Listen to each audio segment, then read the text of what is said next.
All praises to Yahweh, Ba'asham Yahweh Shai, Ba'asham Rakar Kwadash. Double honors to the apostles and the elders of Great Millstone, and Shalom to the elect to the nation of Israel.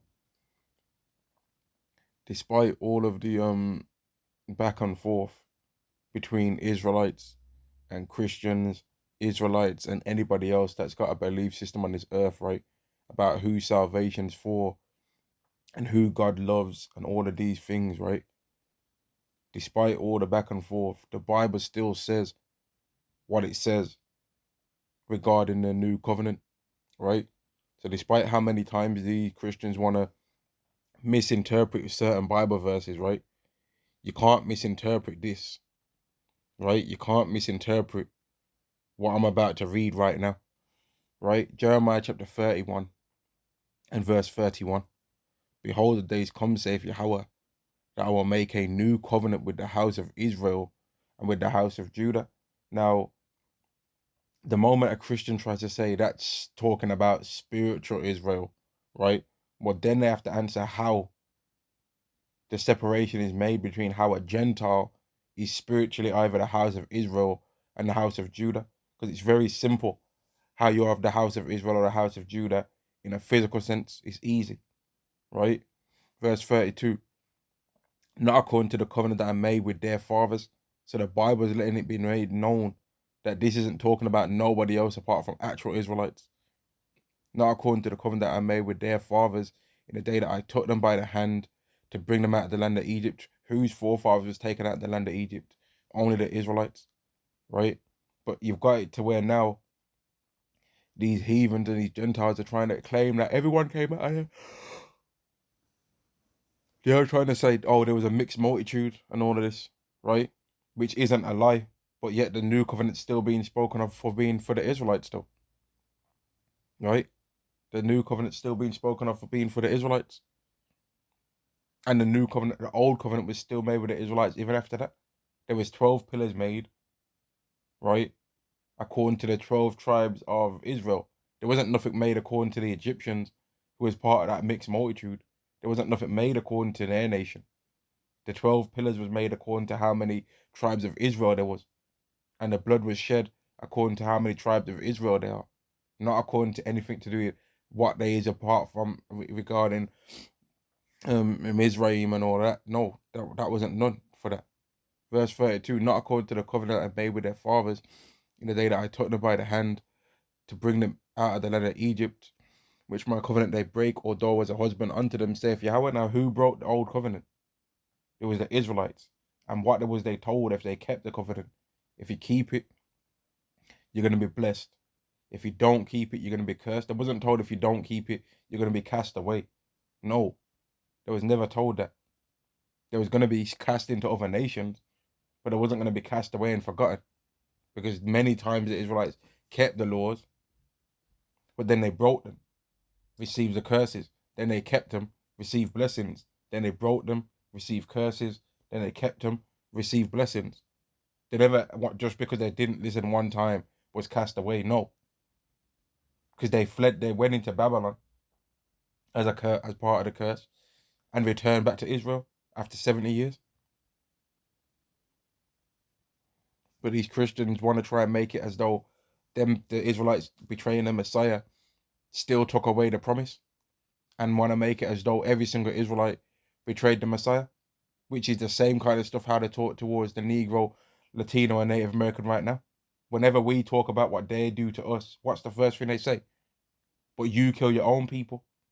And that's exactly the same thing that they say regarding us when we say that, or regarding the Israelites when it comes to the Bible. They say, how could the Israelites be receiving salvation when they betrayed the Messiah?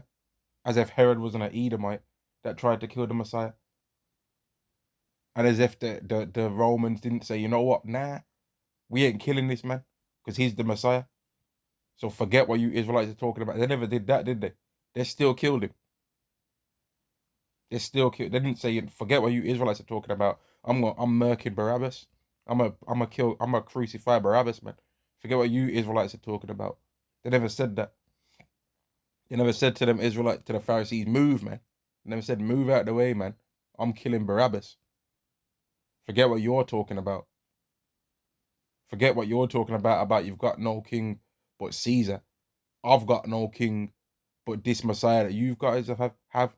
I'm making him my Messiah. They never said that. They still killed him. They were still mocking him, right?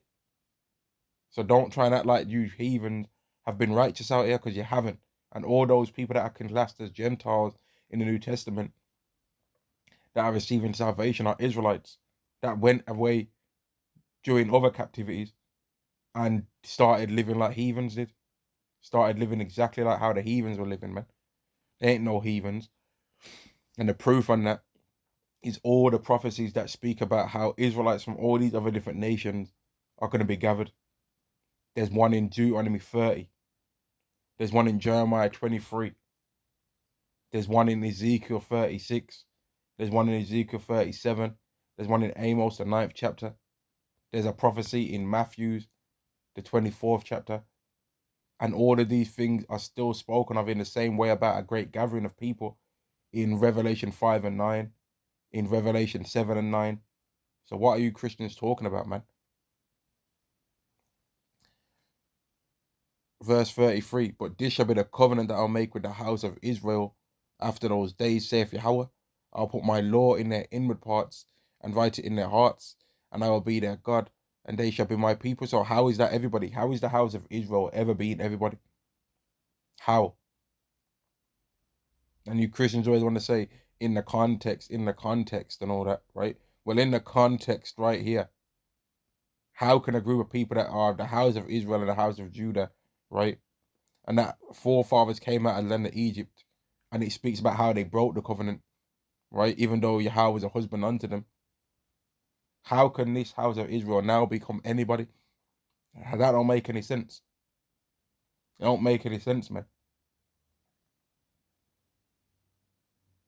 And that's why when it comes to the Christian doctrine, in order for it to work on the people have to be ignorant of the history of the Bible. They have to not understand things regarding Abraham, that Abraham was told in Genesis the 12th chapter that I'm going to give this land that you see, that I'm showing you, unto your seed, before he had a seed. And then when you go to Genesis the 13th chapter, he was told that his seed's going to be in captivity for 400 years in a land that's not theirs. That didn't happen to Esau, right? And Esau was the nearest relative to the Israelites. It didn't happen to Ishmael because he was a close second as being a near relative to the Israelites. It never happened to them though. It never happened to them. In fact, the Ishmaelites was used to bring Joseph into the land of Egypt, right? Because the other Joseph's brothers sold him into the hands of Ishmaelites, and then they sold him onto the Egyptians. So for all these talk that you Christians have, you don't know what you're talking about. Verse 33, but this shall be the covenant I make with the house of Israel after those days, saith Yahweh. I'll put my law in their inward parts, which shows that the law is not done away with, because this is Yahweh saying he's going to put his laws into the Israelites.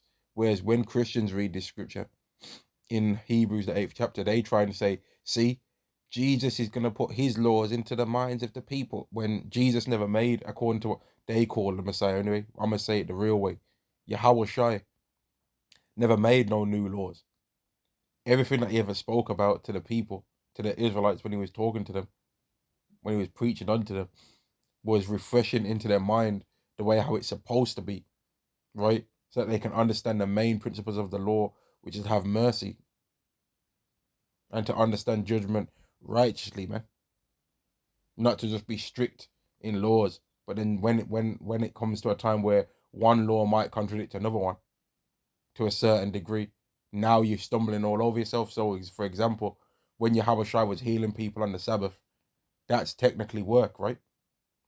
Yeah, it's a good thing to heal somebody that's of your people. But the Pharisees was trying to be too rigid in the law and making that like if you helping an Israelite, helping your own brother on a particular situation was going to contradict the law, contradict a certain law, then you shouldn't do it, which is ridiculous. But they didn't understand that, even though they understood the law. Verse 34, and they shall teach no more every man his neighbor and every man his brother, saying, know Yahweh. And this is talking about every Israelite man, woman, and child. For they shall all know me, from the least of them unto the greatest of them, from the least Israelite to the greatest Israelite, saith Yahweh. For I will forgive their iniquity, and I remember their sin no more. And that's talking about the sins of the Israelites. So that takes away the lie that these Christians have said about how because the Israelites sinned and then betrayed the Messiah that they was cast away. This is still in effect now, even after the Messiah came and died, which according to prophecy he was going to do that anyway, right? But as many as them have believed on him, to them receive the power to be the sons of God. And to those that didn't, they're going to receive it ultimately anyway, right? Because they're been made enemies for the sake of the gospel. But they're going to receive it with shame and everlasting contempt, man. They're going to be crushed to the soul to know that their portion of the prophecy of Yahweh, that Yahweh made on the whole earth, was that they was going to be an Israelite that was a scoffer. But yet they're still receiving the kingdom.